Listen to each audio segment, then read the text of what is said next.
નમસ્કાર મિત્રો, 11 સાયન્સના વિદ્યાર્થી મિત્રો, ભાઈઓ બહેનો, કે આજે આપણે નવું પ્રકરણ શરૂ કરીએ છીએ. પ્રકરણ નંબર 4. નામ છે રાસાયણિક બંધન અને આણ્વીય રચના. એનો પહેલો ભાગની આજે આપણે ચર્ચા કરીશું. હું જે કંઈ પાટિયા ઉપર નોંધ કરું મિત્રો, એની તમારે નોટ્સ બનાવવાની, કારણ કે આ ચેપ્ટર જેવું છે, એટલા માટે અગત્યના પોઈન્ટ બધા જ હું પાટિયા ઉપર નોંધ કરીશ. મિત્રો ધ્યાન આપો કે પહેલી તો રાસાયણિક બંધ કે રાસાયણિક બંધન કોને કહેવાય. રાસાયણિક બંધ એ જ બંધન કે જુદા જુદા રાસાયણિક પદાર્થો, જેને આપણે સ્પીસીસ કહીશું, એમાં જુદા જુદા ઘટકો છે. એ ઘટકો તરીકે પરમાણુ પણ હોઈ શકે, અણુ પણ હોઈ શકે, આયનો પણ હોઈ શકે. આમ રાસાયણિક સ્પીસીસ પદાર્થમાં રહેલા પરમાણુ, અણુ કે આયનો ને જકડી રાખતા આકર્ષણ બળને રાસાયણિક બંધન અથવા તો રાસાયણિક બંધ તરીકે ઓળખવામાં. રાસાયણિક બંધનની વ્યાખ્યામાં અથવા તો રાસાયણિક બંધની વ્યાખ્યામાં આ શબ્દ તો આવે, આકર્ષણ બળ. આમ પદાર્થ પરમાણુ, અણુ કે આયનોનો બનેલો છે. આ બધા પદાર્થો એકબીજા સાથે જકડાયેલા હોય છે, આકર્ષાયેલા હોય છે. એમાં ચોક્કસ પ્રકારના આકર્ષણ બળો હોય છે. તેને રાસાયણિક બંધન કે રાસાયણિક બંધ તરીકે ઓળખવામાં આવે.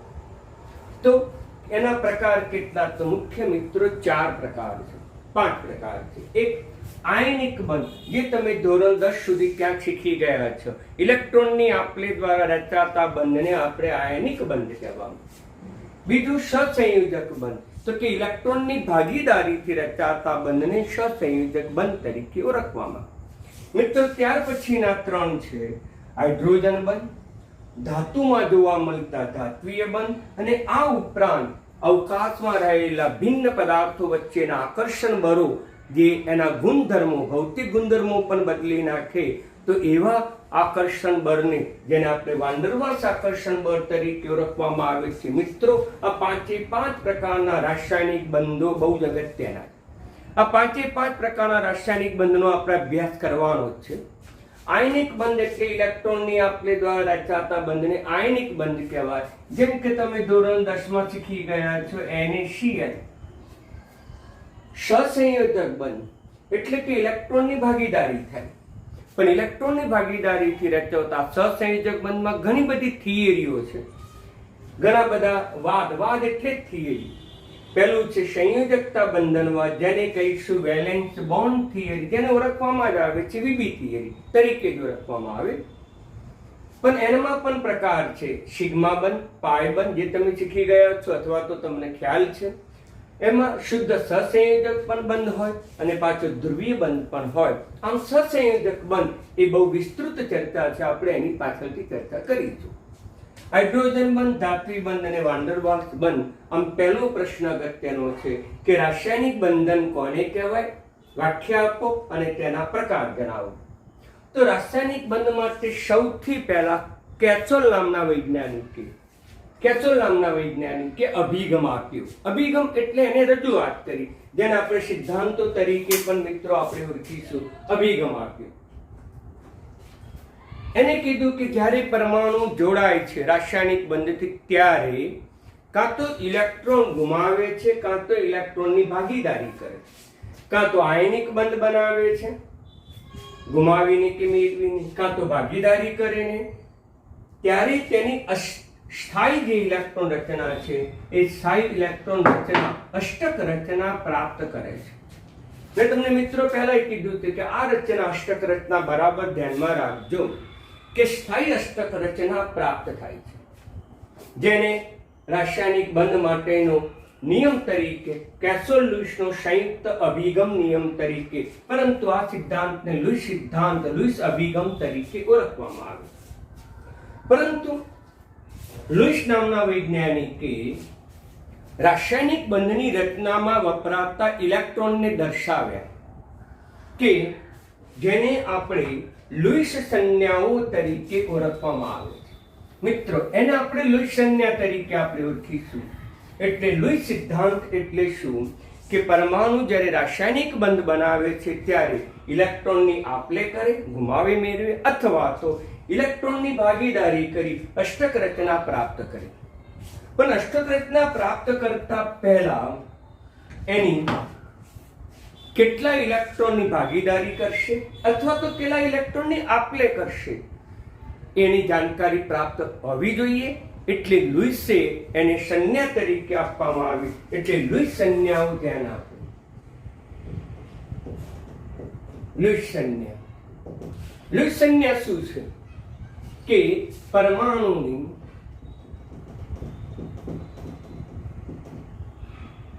સંયોજકતા કક્ષા, જેને હું કહીશ બાહ્ય કક્ષા. મિત્રો આ બે શબ્દ બહુ જ અગત્યનો છે.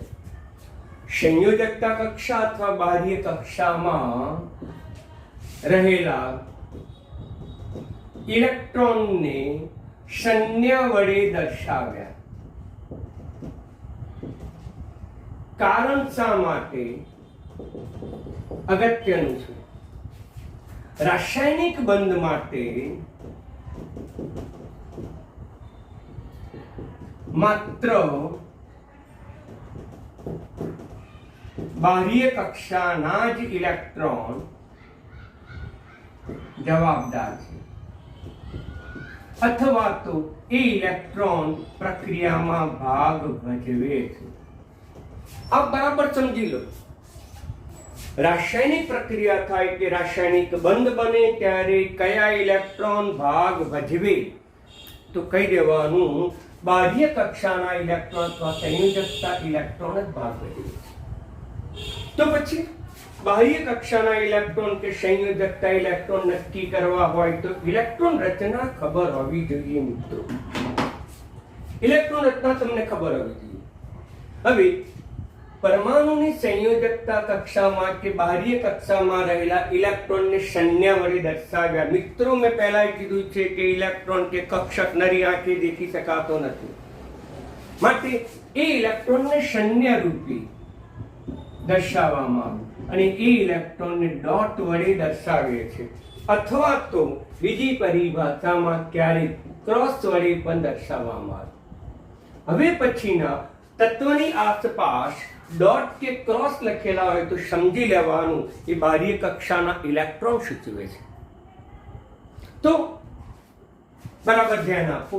તો લુઈસ સંજ્ઞા, દરેકને લુઈસ સંજ્ઞા આવડે જ છે, પણ મારે સમજાવવી પડે. પરમાણુની સંયોજકતા કક્ષા બાહ્ય કક્ષામાં રહેલા ઇલેક્ટ્રોનને સંજ્ઞા વડે, કઈ સંજ્ઞા વડે? કાં તો ડોટ વડે કાં તો ક્રોસ વડે. કારણ કેમ કે કોઈ પણ રાસાયણિક બંધ બને કોઈ પણ પ્રકારનો તે બાહ્ય કક્ષાના ઇલેક્ટ્રોન જ જવાબદાર છે, અંદરની કક્ષાના ઇલેક્ટ્રોન જવાબદાર નથી. તો પછી તત્વ, તો એની ઇલેક્ટ્રોન રચના. બાહ્ય કક્ષામાં ઇલેક્ટ્રોન અને તેના માટેની લુઈસ સંજ્ઞા બહુ સરળ છે મિત્રો. લુઈસ સંજ્ઞા તો પહેલું લઈએ હાઇડ્રોજન. એક, તેની ઇલેક્ટ્રોન રચના 1s1.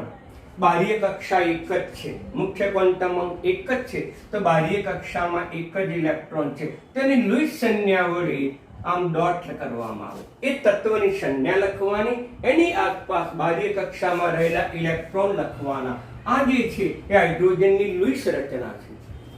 દાખલા તરીકે આમ પણ લખી શકાય, હાઇડ્રોજનની બાહ્ય કક્ષામાં એક ઇલેક્ટ્રોન છે, તો ઇલેક્ટ્રોનને આપણે ક્રોસ વડે પણ બતાવવામાં આવે. આ બંને સંજ્ઞા સાચી છે. આ મિત્રો ધ્યાન રાખો. તો હવે પછીના રાસાયણિક બંધમાં બાહ્ય કક્ષાના ઇલેક્ટ્રોન જવાબદાર છે. બાહ્ય કક્ષાના ઇલેક્ટ્રોન જવાબદાર હોવાથી તે જ ઇલેક્ટ્રોન ભાગ ભજવે છે, માટે તેને દર્શાવવામાં આવે છે કાં તો ડોટ વડે કાં તો ક્રોસ વડે. હાઇડ્રોજન પછી આપણે લઈએ લિથિયમ. પરમાણુ ક્રમાંક 3, 1s2 2s1. મિત્રો, મેં પહેલા કીધેલું છે કે ઇલેક્ટ્રોન રચના વગર કેમિસ્ટ્રીમાં નહીં ચાલે.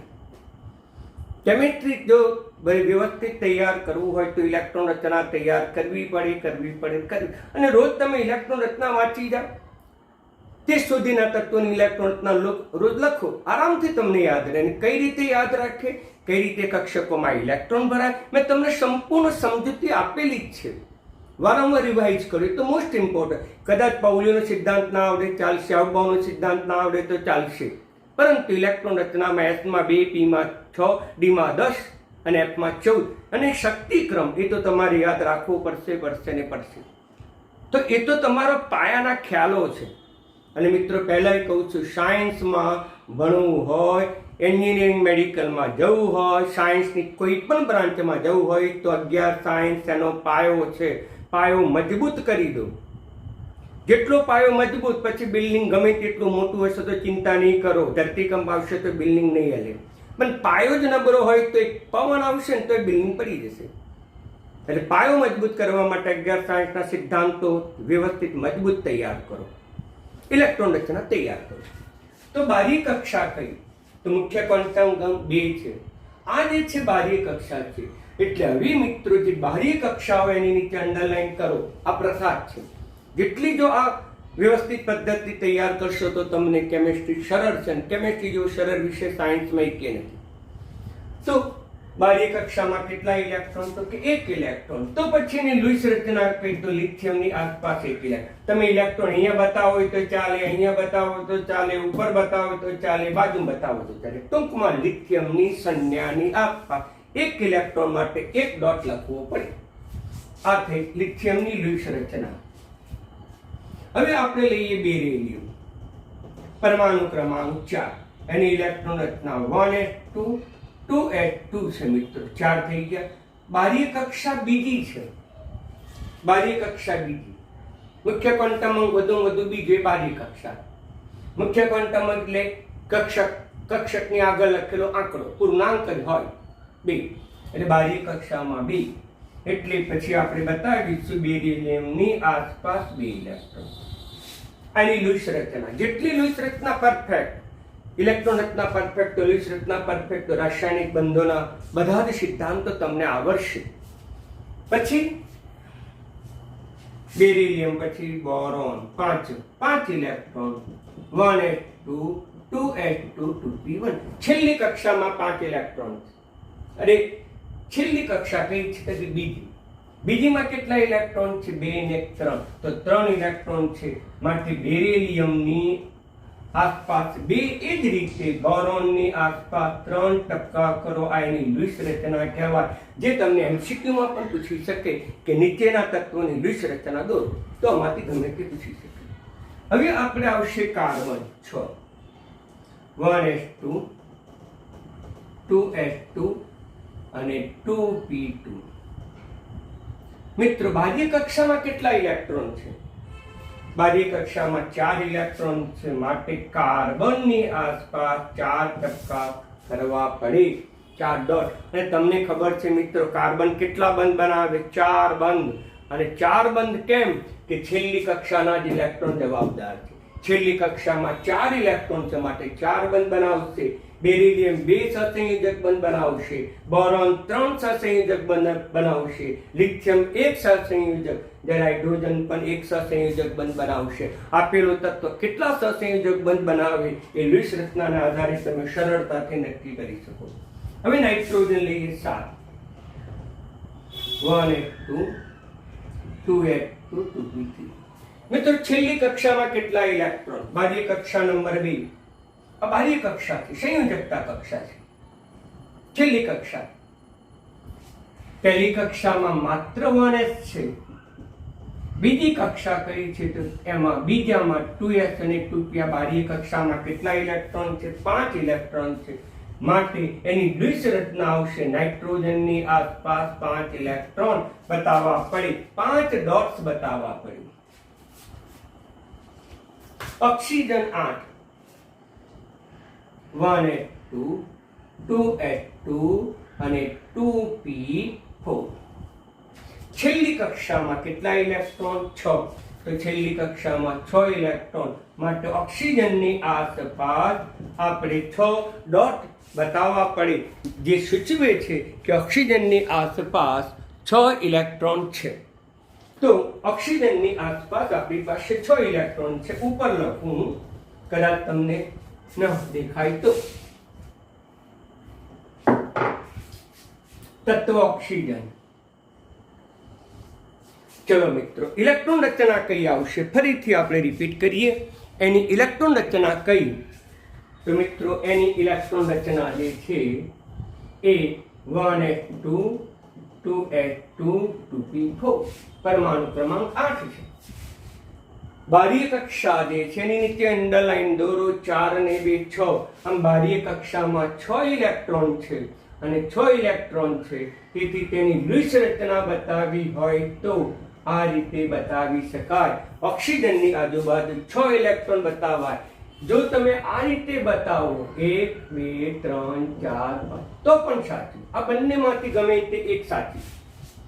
હવે આવશે ક્લોરીન 9 1s2 2s2 2p5. મિત્રો બાહ્ય કક્ષામાં કેટલા ઇલેક્ટ્રોન? તો બાહ્ય કક્ષામાં 5 ને 2 7 ઇલેક્ટ્રોન, એટલે 7 ઇલેક્ટ્રોન બતાવવા પડે. આમ ઓક્સિજન ક્લોરીન તત્વ છે. આમ ક્લોરીનની લુઈસ રચના તમને પૂછે સીધી તો 1 2 3 4 5 અને 7. હવે નિયોન લઈએ, નિયોન 10. તો પછી એની લુઈસ રચના કઈ થશે? તો 1s2 2s2 2p6. બાહ્ય કક્ષા બીજી. ઇલેક્ટ્રોન કેટલા ટોટલ? 6 ને 2 8. તેથી આપણે નિયોનની સંજ્ઞા લખવી પડે અને તેની આસપાસ 8 ઇલેક્ટ્રોન દર્શાવતી નિશાની સંજ્ઞા ડોટ કરવી પડે. ઓકે મિત્રો, લુઈસે શું કીધું હતું કે આ રચના સ્થાયી છે. દરેક તત્વની આસપાસ 8 ઇલેક્ટ્રોન વાળી રચના સ્થાયી છે. તેથી ઇલેક્ટ્રોનની આપલે કરીને આવી રચના પ્રાપ્ત કરશે 8 ઇલેક્ટ્રોનની, અથવા તો ભાગીદારી કરીને 8 ઇલેક્ટ્રોન ધરાવતી રચના પ્રાપ્ત કરશે, જેને આપણે લુઈસ સંજ્ઞાઓ તરીકે ઓળખીશું મિત્રો. હવે એ સિવાયના પણ આપણે બીજા કોઈ પણ તત્વ છે એ કોઈ પણ તત્વની લુઈસ રચના દોરી શકીએ. દાખલા તરીકે ફોસ્ફરસનો પરમાણુ ક્રમાંક 15 છે. તો પછી એની ઇલેક્ટ્રોન રચના લખીશું 1s2 2s2 2p6 3s2 6 ને 8 ને 10 ને 12 ને 3. મિત્રોની બાહ્ય કક્ષા કઈ? તો કે ત્રીજી આવી. મુખ્ય ક્વોન્ટમ અંક વધી ગયો ત્રીજી. તો ત્રીજીમાં કેટલા ઇલેક્ટ્રોન છે? તો 5 ઇલેક્ટ્રોન છે. તો પછી એની લુઈસ સંજ્ઞા કઈ? તો આપણે તત્વ લખવાનું ફોસ્ફરસ. એની આસપાસ કેટલા ઇલેક્ટ્રોન? 1 2 3 4 અને 5.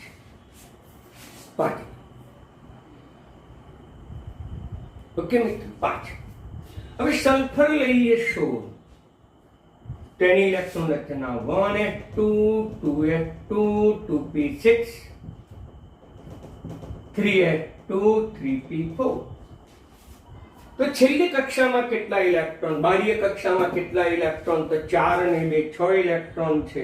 માટે એની લુઈસ સંજ્ઞા જો લખવી હોય, લુઈસ સંજ્ઞા, તો આપણે સલ્ફર લખવાનું અને સલ્ફરની આજુબાજુ આપણે 6 ક્રોસ વડે પણ બતાવી શકાય. આમ ઇલેક્ટ્રોન રચના તો એના આધારે સીધી તમને લુઈસ રચના આવડશે તો સીધા રાસાયણિક બંધોની લુઈસ રચના સરળતાથી દોરી શકો. અણુની પછી લુઈસ રચના આવશે મિત્રો. હાલ તો તત્વની છે, અને તત્વની લુઈસ રચના તૈયાર કરો તો આખા અણુઓની લુઈસ રચના પણ આવડશે. હવે આપણે લઈએ silicon 14. 1s2 2s2 2p6 3s2 3p2. બાહ્ય કક્ષામાં કેટલા ઇલેક્ટ્રોન છે? તો 2 ને 2 4. તેથી સિલિકોનની આસપાસ 4 ડોટ કરવા પડે, જે બતાવે છે કે તેની આસપાસ 4 ઇલેક્ટ્રોન છે. સંયોજકતા કક્ષકમાં 4 ઇલેક્ટ્રોન છે. આપણે એલ્યુમિનિયમ લખવું અને એની આસપાસ 3 ટપકા કરું તો એનો શું થશે મિત્રો? કે એલ્યુમિનિયમની બાહ્ય કક્ષામાં 3 ઇલેક્ટ્રોન છે, જે રાસાયણિક બંધ બનાવે. સાબિત કરી લઈએ આપણે. એલ્યુમિનિયમનો પરમાણુ ક્રમાંક કેટલો છે મિત્રો? તો કે તે 1s2 2s2 2p6 3s2 3p1. છેલ્લી કક્ષામાં કેટલા ઇલેક્ટ્રોન? તો કે 3. માટે લુઈસ રચના 8 છે. હું ક્લોરીનની લુઈસ રચના બતાવી દઉં છું. 1 આ 2 આ 3 આ 4 આ 5 આ 6 અને 7. ક્લોરીનની આસપાસ કેટલા ક્રોસ બતાવ્યા, કેટલા ઇલેક્ટ્રોન બતાવ્યા? તો કે 1 2 3 4 5 અને 7. તો પછી ક્લોરીનની બાહ્ય કક્ષામાં કેટલા ઇલેક્ટ્રોન હશે? 7 હોવા જોઈએ. આવું ઉલટો પણ પ્રશ્ન પૂછી શકે. તો સાબિત કરીએ. ક્લોરીનનો પરમાણુ ક્રમાંક 17. તો પછી એની ઇલેક્ટ્રોન રચનાની ચર્ચા કરીએ. 1s2 મિત્રો, 2s2, 2p6, 3s2, 3p3. થઈ ગયું મિત્રો. તો પછી તેની લૂઈસ રચના શું? મારી ભૂલ થઈ. 3p5. છેલ્લી કક્ષામાં મિત્રો કેટલા ઇલેક્ટ્રોન છે? બાહ્ય કક્ષા એટલે છેલ્લી કક્ષા, અને એમાં કેટલા ઇલેક્ટ્રોન છે શોધી કાઢો. તો મિત્રો તમને ખબર છે બાહ્ય કક્ષામાં 7 ઇલેક્ટ્રોન માટે 7 આવશે. આમ આપણે કોઈ પણ તત્વની જો લૂઈસ રચના તૈયાર કરવી હોય તો ઇલેક્ટ્રોન રચના તૈયાર કરવી પડે. બાહ્ય કક્ષામાં ઇલેક્ટ્રોન સંખ્યા નક્કી કરવી પડે. તે તત્વની સંજ્ઞા લખ્યા પછી આપણે ઇલેક્ટ્રોનને કાં તો ડોટ્સ વડે બતાવો કાં તો ક્રોસ વડે બતાવો. જે આપણે દરેક તત્વની લૂઈસ રચના અહીંયા બતાવી મિત્રો, જે તમને યાદ રાખવાની, તૈયાર કરવાની, જેથી કરીને તમને રાસાયણિક બંધ અથવા તો સહસંયોજક બંધ કે આયનિક બંધ તમને સરળતાથી આવડશે મિત્રો. બહુ ચેપ્ટર અઘરું નથી, પણ પાયાનો ખ્યાલ બરાબર તમે સમજી લેજો. તો અહીંયા આપણે દરેક તત્વની લૂઈસ રચનાની આપણે ચર્ચા કરી મિત્રો. પરંતુ ક્યારેક તમને સમૂહની પણ લૂઈસ રચના પૂછે છે મિત્રો, પ્રતિનિધિ તત્વોની લૂઈસ રચના. તો હવે પ્રતિનિધિ તત્વોની લૂઈસ રચનાની આપણે ચર્ચા કરી, જે તમારે નીટ-જીમાં તૈયાર કરવાની. તો અહીંયા પ્રતિનિધિ તત્વો, જેને સમૂહ ની લૂઈસ રચના.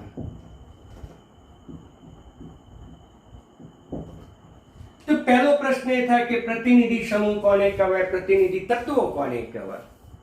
તો મિત્રો યાદ રાખો, મેં તમને પહેલા પણ કીધું છે કે S અને P જૂથના તત્વોને પ્રતિનિધિ તત્વો કહે છે.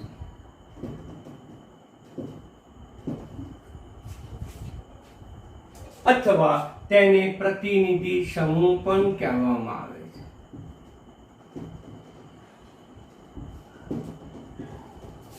S અને P જૂથનો જ આપણે ચર્ચા કરવાની છે. તો પહેલો સમૂહ લઈએ, સમૂહ 1. આ જે છે એ સમૂહ 1. આપણે સમૂહ 1, પછી સમૂહ 2. આ જે છે એ આધુનિક આવર્ત કોષ્ટકમાં સમૂહ ક્રમાંક છે, પરંતુ મેન્ડેલિફના અનુસાર એ સમૂહ ક્રમાંકના નામ અલગ રીતે આપવામાં આવે છે. સામાન્ય ઇલેક્ટ્રોન રચના લઈશું, સામાન્ય ઇલેક્ટ્રોન રચના, અને ત્યાર પછી તેની લૂઈસ રચના આપણે લખીશું. મેન્ડેલિફે એને એક એ સમૂહ તરીકે ઓળખ્યું. એ સમૂહનું નામ પણ લઈ શકાય મિત્રો, અગાઉ પણ મેં ચર્ચા કરી છે, અહીંયા રિપીટેશન છે. એ સમૂહનું નામ છે આલ્કલી સમૂહ. બીજું છે આલ્કલાઇન અર્ધધાતુ સમૂહ.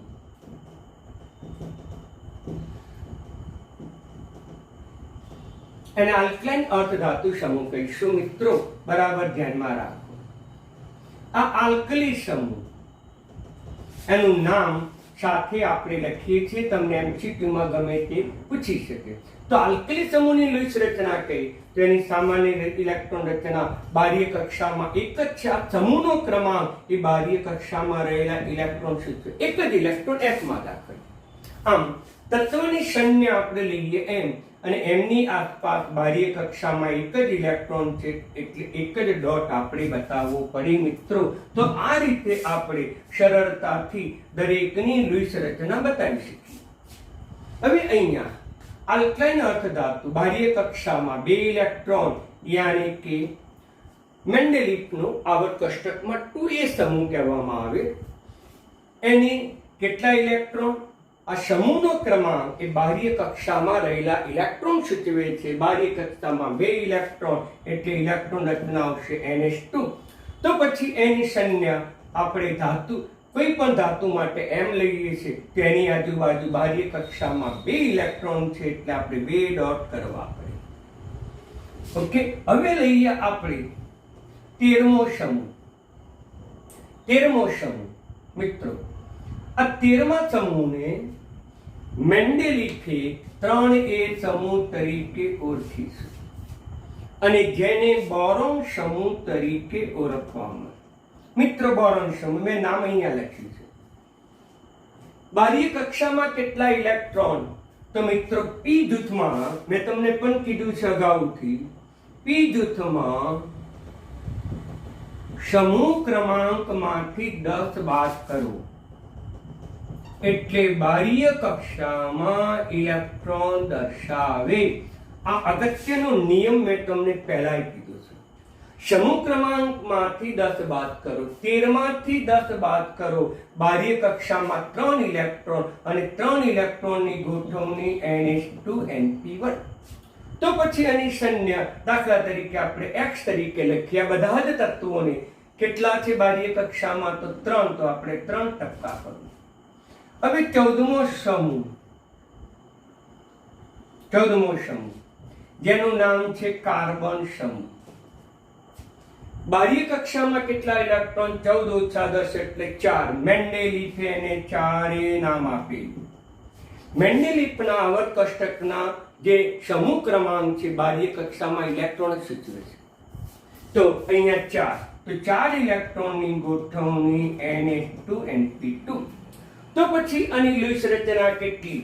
બાહ્ય કક્ષામાં 4 ઇલેક્ટ્રોન છે. ધારો કે એને આપણે ફરીથી x તત્વો તરીકે ઓળખીએ તો બાહ્ય કક્ષામાં કેટલા? 4 ડોટ્સ બતાવવા પડે. આ 14મા સમૂહની લુઈસ રચના, 13મા સમૂહની, બીજા સમૂહની, પહેલા સમૂહ. હવે 15મો સમૂહ જેને આપણે નાઇટ્રોજન સમૂહ તરીકે ઓળખ્યું છે.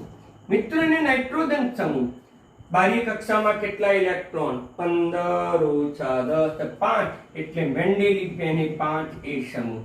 બાહ્ય કક્ષામાં 5 ઇલેક્ટ્રોન રચના NH2NP3.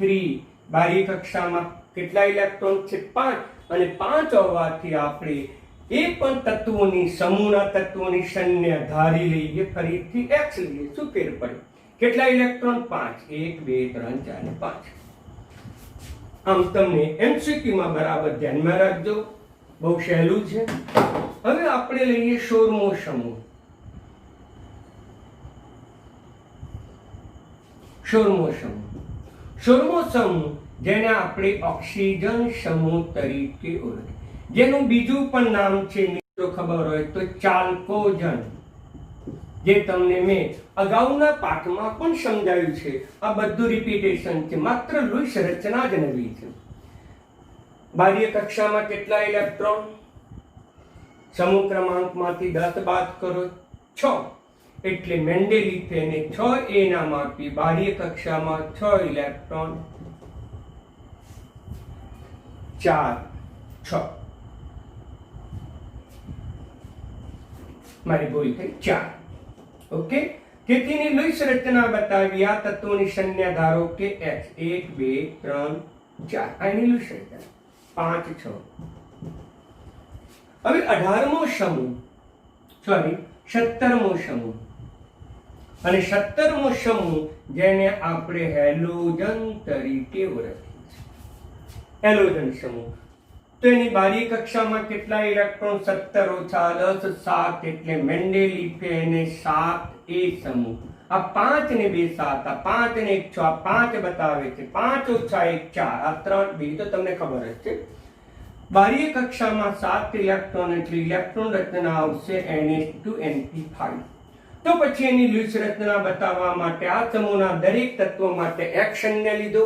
બાહ્ય કેટલા? 1 2 3 4 5 6 અને 7. ઓકે, હવે 18મો સમૂહ લઈએ. 18મો સમૂહ જેને આપણે અક્રિય સમૂહ તરીકે ઓળખીએ છીએ. 8A સમૂહ તરીકે 5 ને 3 8 1. સામાન્ય ઇલેક્ટ્રોન રચના કેટલી? 18 માંથી 10 બાદ કરો એટલે 8, અને 8 ઇલેક્ટ્રોન ગોઠવવા છે. પહેલા 2 s માં, p માં 6, 8 ઇલેક્ટ્રોન. અને આપણે x તરીકે લઈએ તો આસપાસ બાહ્ય કક્ષામાં કેટલા? તો 6, 1 2 3 4 5 અને 7 અને 8. આમ 8 ઇલેક્ટ્રોન મિત્ર બતાવવા પડે. બાહ્ય કક્ષામાં, સંયોજકતા કક્ષામાં જેટલા ઇલેક્ટ્રોન હોય એટલા ઇલેક્ટ્રોન એ તત્વની શૂન્યની આસપાસ લખવા પડે, જે મેં તમને બતાવ્યું છે મિત્રો. તો પરંતુ આ MCQ સ્વરૂપે તમને વધારે પૂછાય છે જીનીટમાં કે દરેક સમૂહની લૂઈસ રચના તમને પૂછે તો આ રીતે યાદ રાખીને દરેક સમૂહના તત્વોની લૂઈસ રચના